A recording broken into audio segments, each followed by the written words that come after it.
America's greatest generation. That's what we call them. But if you ask them, they'll probably say they don't deserve that honor. But we all know that they do. Can you imagine back in that time? 18, 19, 20-year-old young men and women leaving their home and family to a faraway land to fight an enemy that threatened our very own freedom, not knowing if they would make it back home or to see their family ever again.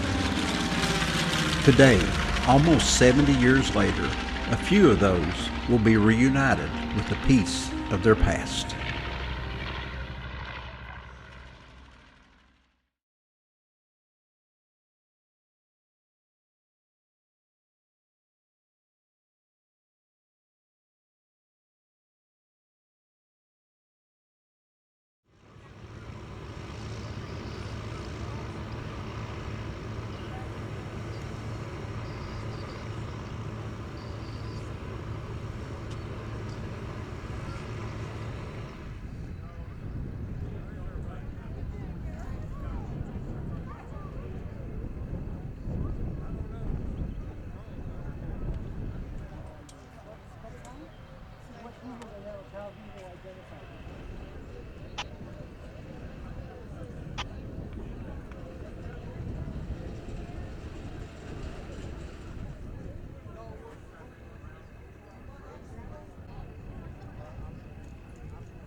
My name is John Fester. I'm with the Commemorative Air Force.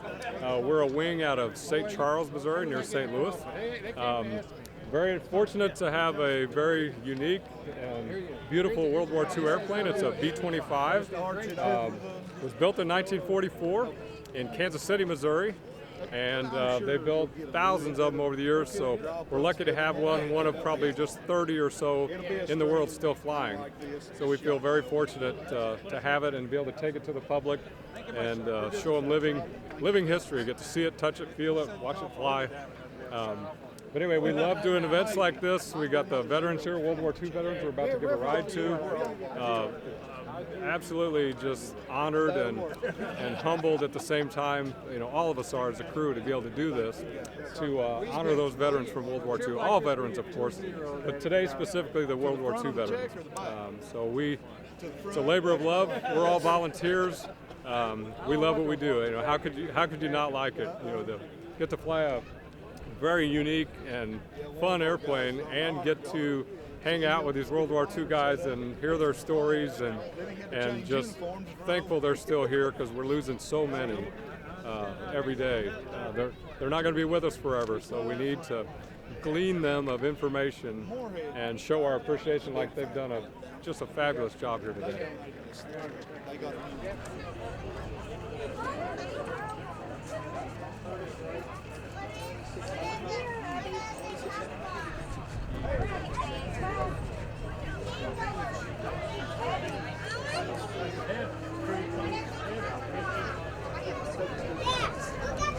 Look at the bullet block. There's a bunch of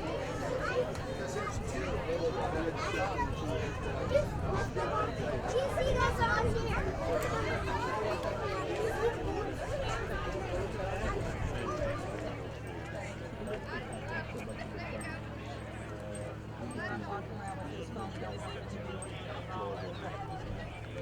Armament school.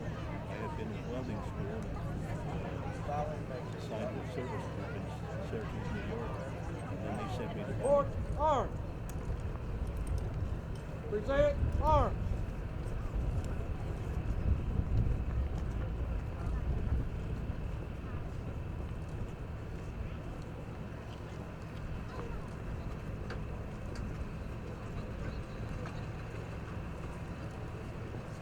Hey Kelly, you want to set them up here? Okay, we're going to go right in front of this plane. Okay. Facing, oh shoot, I don't want to. Let's go. Excellent.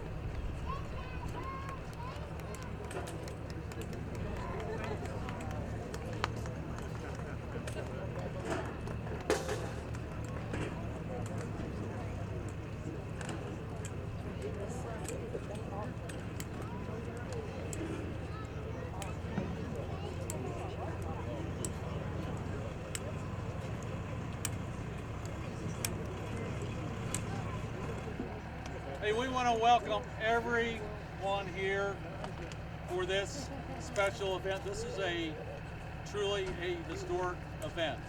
I'm Jeff Tolke, Chairman of the Board of Honor Flight Bluegrass, and we're on a barn soaring tour around Kentucky to fly World War II veterans.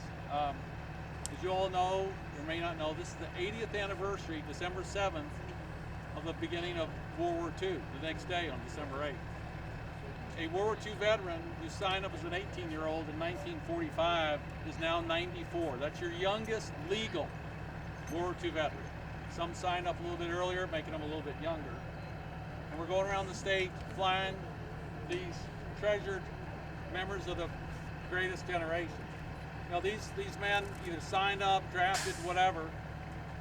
They wanted to make a difference for their country. They signed up, went off to war. They knew things were happening in Europe and the Pacific that were not good. They wanted to do something about it. They did their job. They came home, went back to work, raised families. They often never talked about their war experiences. I just had a great conversation with Mr. McKenzie, and I'll talk about him in just a second.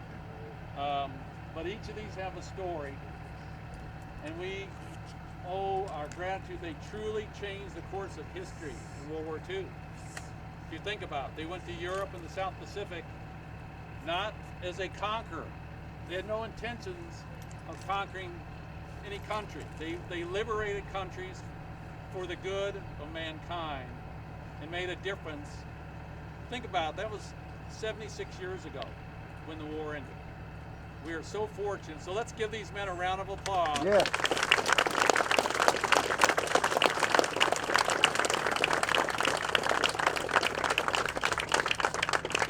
On our presence, we do have Charles Gilley. He's a replacement.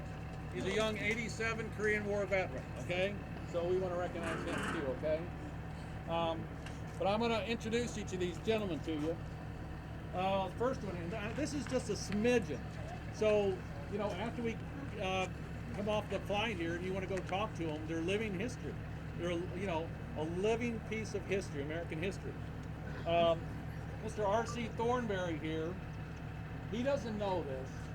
He turns 98 in 3 days. We're going to sing happy birthday to him. Yeah. So are we ready? Yes. Yes.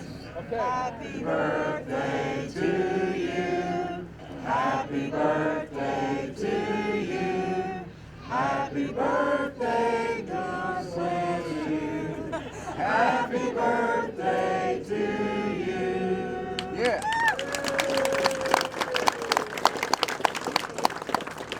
There's only one thing missing. Nobody has the pen for money.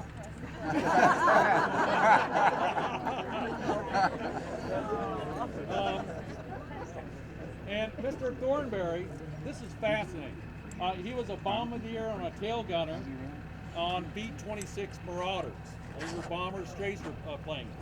And he operated out of England and several other things. But it's really special to come across he was on a B-26 Marauder. I rarely come across those folks. Then we have Mr. Charles Derrickson, right?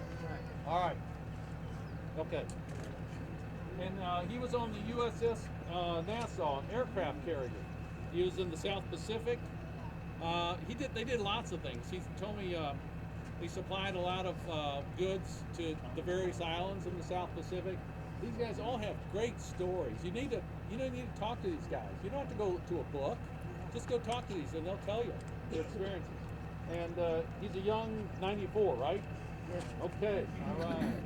And then we have Charles Gilley, Korean War veteran. You were in the Korean area in 53, 56. Okay. And we thank you for your service. Okay. Yes, sir. Then we have Mr. Paris Jackson. He's a young 96. He was on the USS Saratoga carrier. That's a famous carrier. I've heard of the Saratoga. You know, that's a big deal. He was in the South Pacific, Iwo Jima, and he was wounded. Where were you wounded? Suicide plane. Okay, kamikaze planes. He was wounded and received a Purple Heart.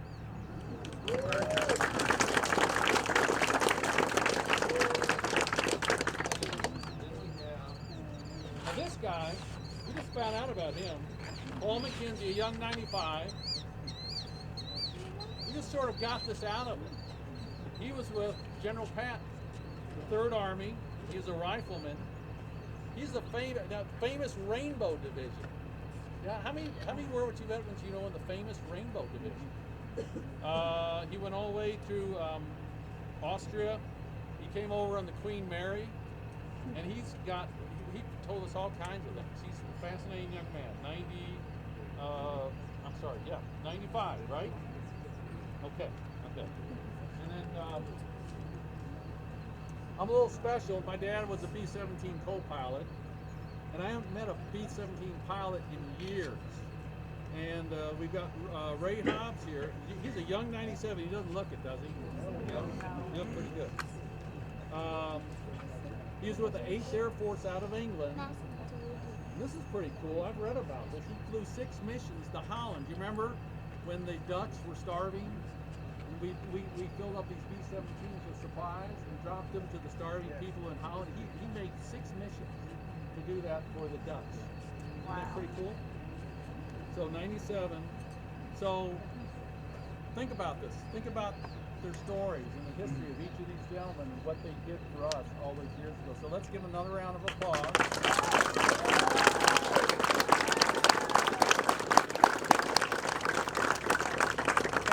Because I'm with Honor Flight Bluegrass, if you know a World War II veteran, we have a couple here who've not been on an Honor Flight. If you don't know a World War II veteran or Korean War veteran, please come see me. I have a little sheet here. We can sign them up. Or if you know of someone, I'll give you my business card. I don't mind handing them all out. And we want to sign up. We have an Honor Flight on October 20th of this year, one flight. So if you know of World War II Korea that would like to go on Honor Flight, they go for free. We want to get them to DC so we can honor them, so they can see their memorials. Okay? Now we can't do any of this without this plane. And this plane comes from out of St. Louis with a Commemorative Air Force. Matt Conrad and his crew, we're all volunteers. We all do this because we love doing what we're doing. We want to honor our vets, especially our World War II. So I'm going to introduce pilot Matt Conrad. Say a few words. Thank you.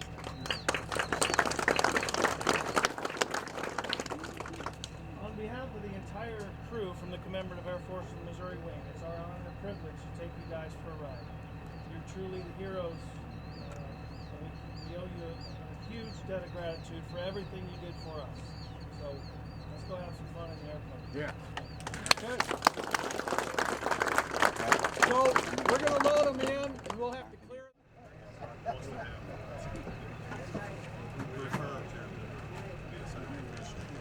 So that's Hubert.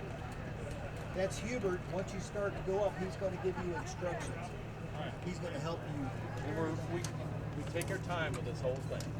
Take your time, not in a hurry, okay? Okay. You might want to take that out of there. That looks good. Watch your head. Watch your head. Yeah. Come forward. There you go. One hand right there. All the time in the world. All right, you're fired. You got to go. I don't want you to get hurt. I'm fine.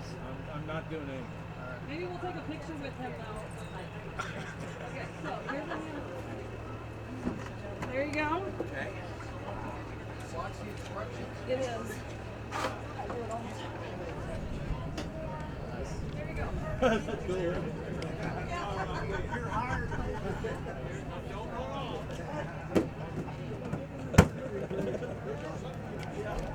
We're not done.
as far as where you flew? Where you just were flying? I think you went over Cape Run. Over Cape Run. I think you went over Cape Run. Did you go over Cape Run Lake? I think so.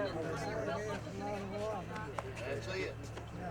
Aren't you glad you stayed above the water? Probably went over your old home.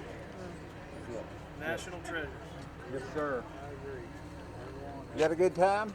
Yeah, that's a good time. You ready to go again? Well, I'd wait a week or two. I don't blame you. All right, Grandpa. Stand up. You're gonna have to limbo through here, Grandpa. All right. Look down. Thank you. There's a chair coming in behind you.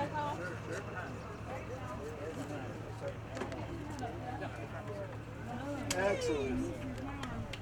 How was that? Up and down. Are you ready to go again? All right. All right. How was that?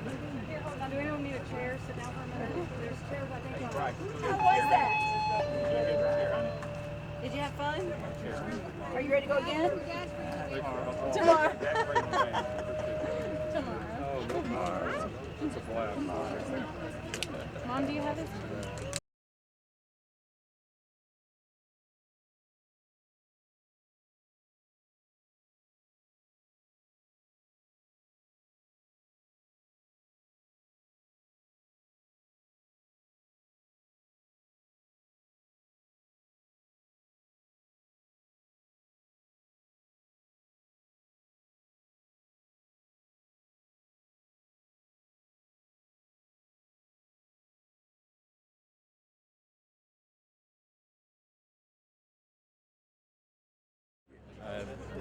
Ray Hobbs, Ray M. Hobbs of Ogden, Utah, 97 years old, last March 13th.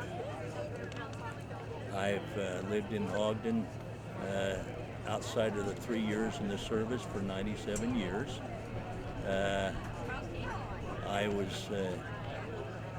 wasn't drafted into the service. I enlisted in the Army Air Corps in 30th of October 1942. Went to welding school, graduated from there, and was sent to a service group in Sheridan, Syracuse, New York. Was there a few weeks, and they sent me to Audubon School at Buckley Field, Colorado. I graduated from there, and then they came around with the paper and asked anybody interested in cadets. Well, who wouldn't be? Never thought of it before, but so I went to Jefferson Barracks for basic training again, and to Drake University for 10 weeks for college training detachment, and then on to down to California yeah. Can't think right. Going Sundays. Down to Santa Ana Army Air Force Base, and was there for quite a few weeks, and then right at the breaking of 1944 was at Ryan Field in Tucson, Arizona. Had my primary flying in a PT-22 Ryan open cockpit, and we got through with the training there and was moved to Lancaster, California, War Eagle Field, and flew the BT-13A, finished there and went to Marfa, Texas in AT-17, twin engine, graduated got my wings August 4th, 1944, and was commissioned second lieutenant, and went home for a few days and was